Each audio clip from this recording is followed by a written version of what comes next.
How's it going, guys? It's Eclipse here, and today's video we are looking at the tier 10 Czechoslovakian medium tank, the TVP T5051. Now, this is an auto-loading medium tank like you might see on screen. Obviously, we've got 4 rounds in the clip. Each shell does 320 alpha damage. Now, as of the recording of this video, I have 3-marked the tank, and this is actually the 3-mark gameplay, the actual game that I had the 3 marks in. This tank is absolutely perfect in more ways than one. It genuinely is such a great tank. It's got the mobility, it's got the gun, it's got the ability to really punish people that decide that they're going to YOLO you if you're in the right situation. I find that this tank can actually be one of the best in game, and obviously we're going to talk about it throughout this replay and kind of give my thought processes as to how you actually play the tank and how you should be playing your medium tanks within World of Tanks.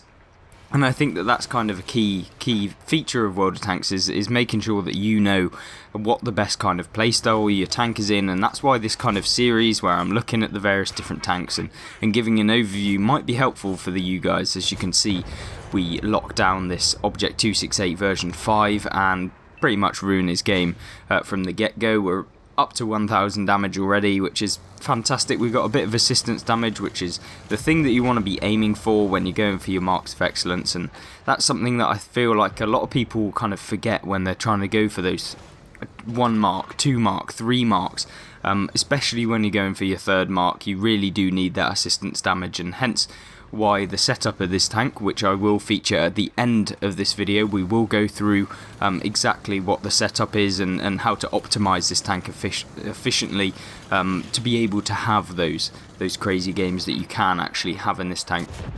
Now you see what we do, we shut down that RU-251, get a bit more assistance damage as we manage to track him just as we hit him with our first shot.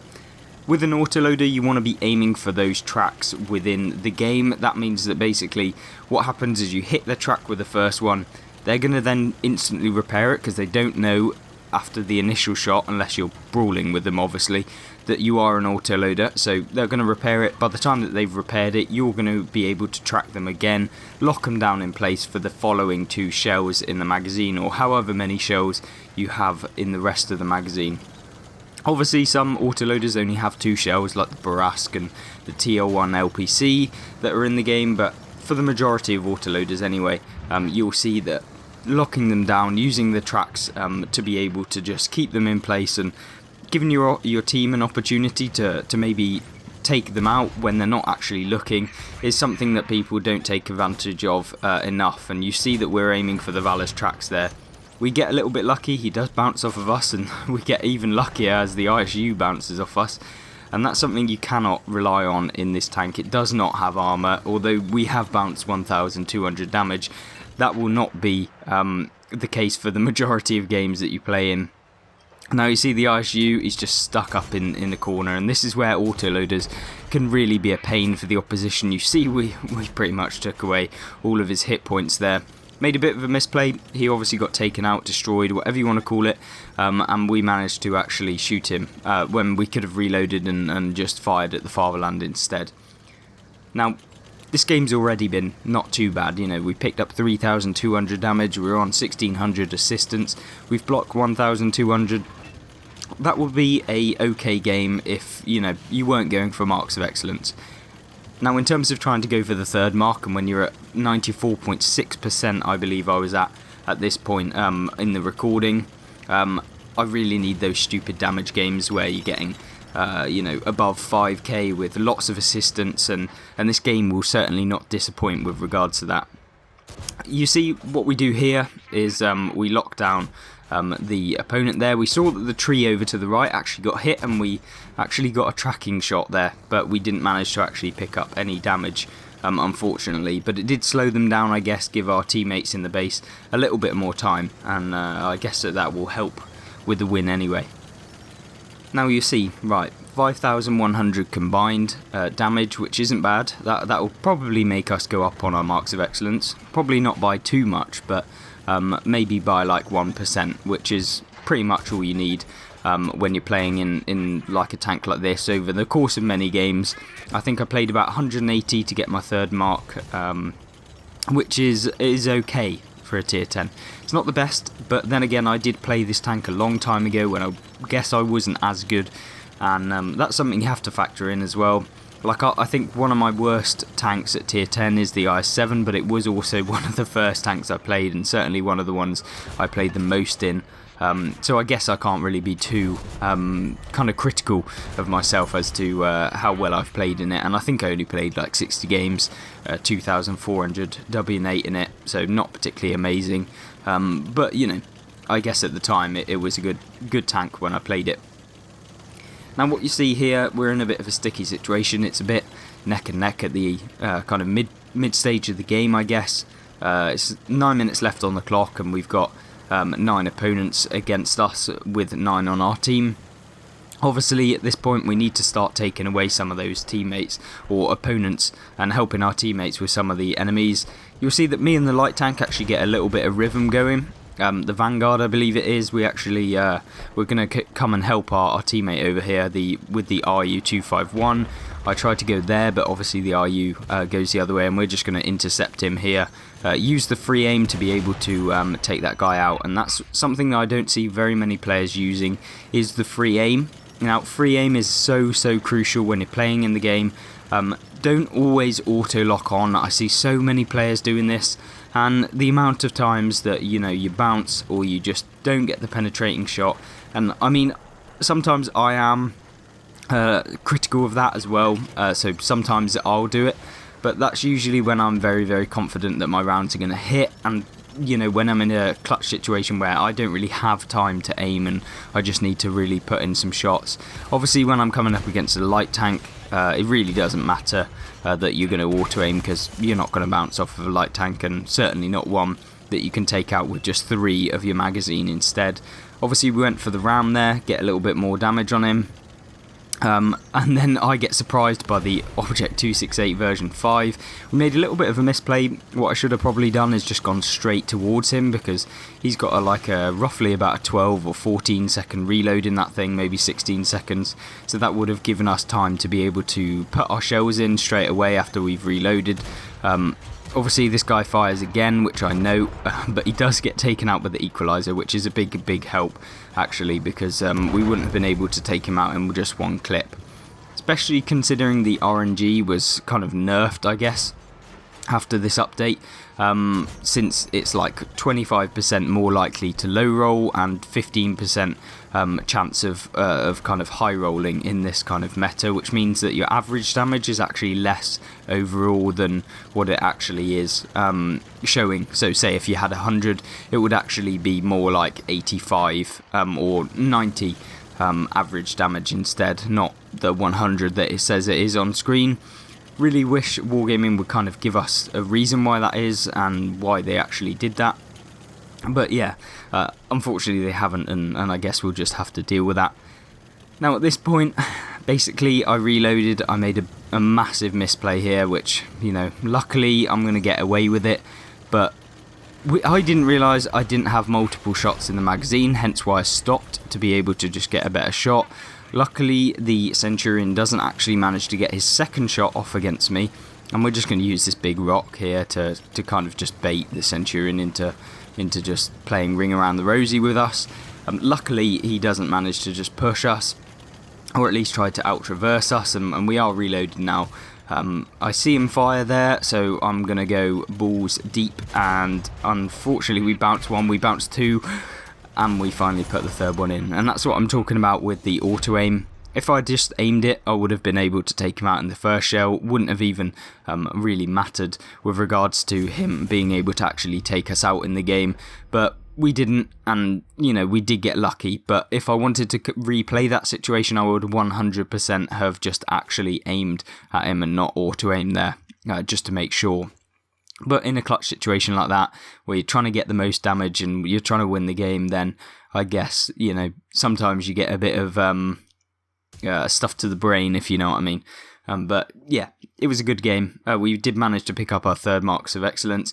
We managed to pick up 7.2 thousand damage and 2.6 thousand assistance, which is really good. A good game there. 9,800 combined, something like that. Mastery badge, obviously, high caliber, duelist, fire for effect, bruiser, hand of God, all the sort of things that you want to be seeing in your game. Unfortunately, we didn't get any kind of destroyed medals or anything like that, but we did manage to pick up 4 enemies.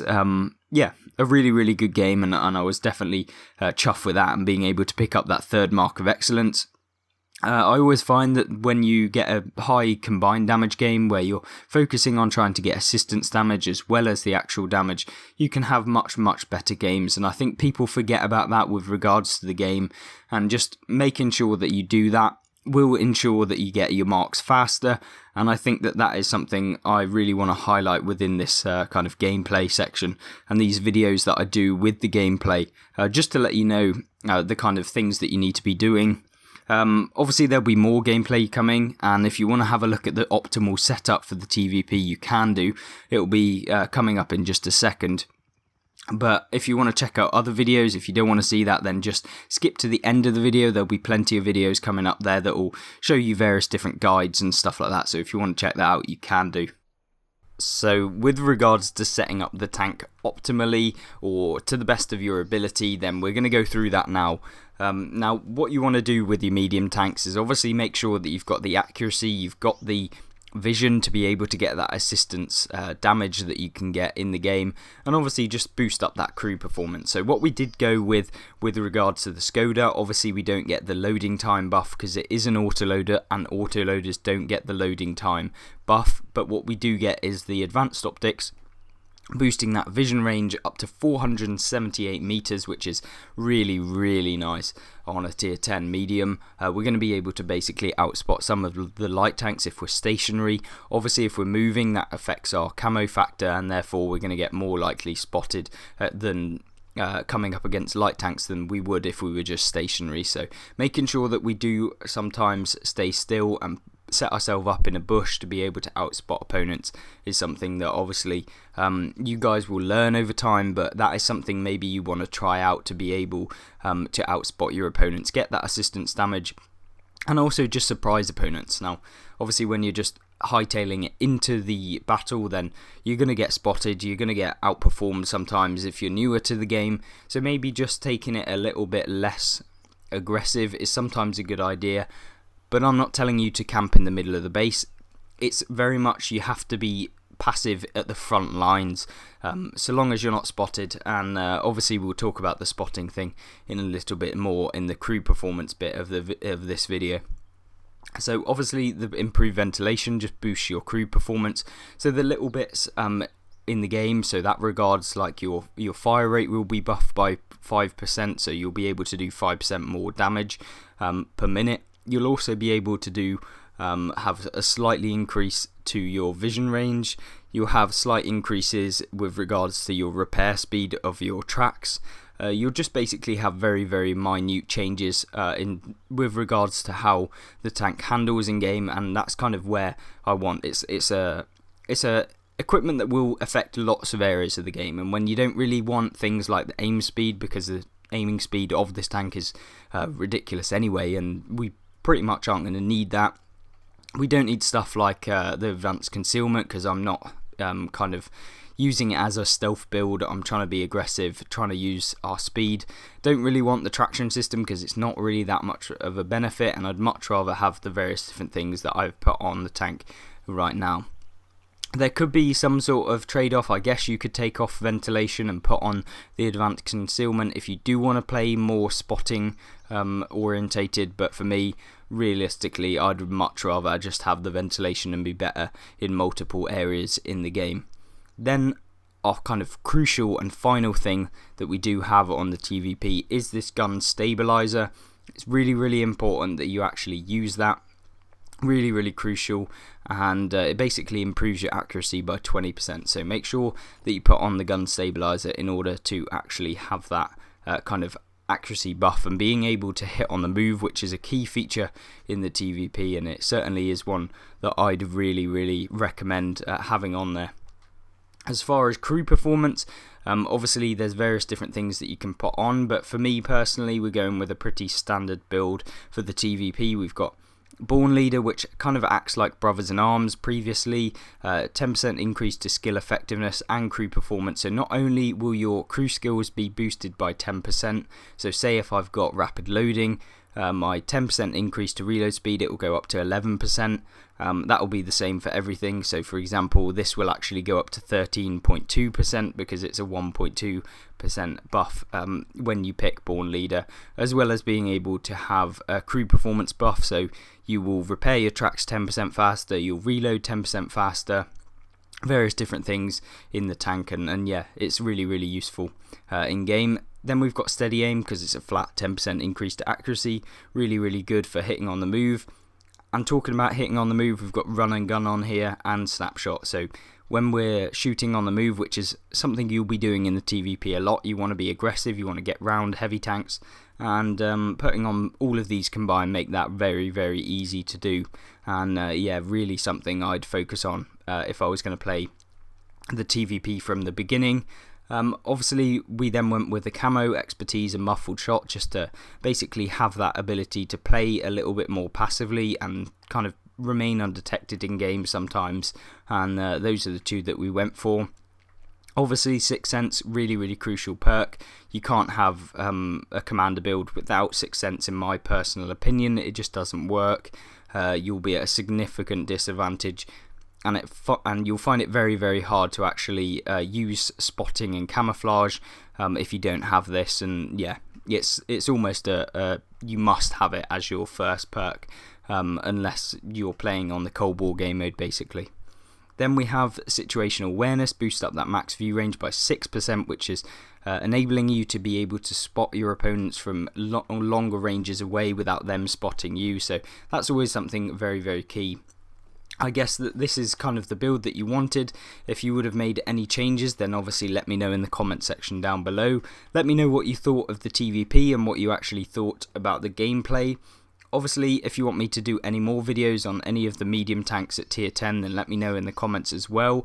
But other than that, I hope you guys have a great rest of your day, and I hope you join me back tomorrow for the next World of Tanks console video very soon. Goodbye.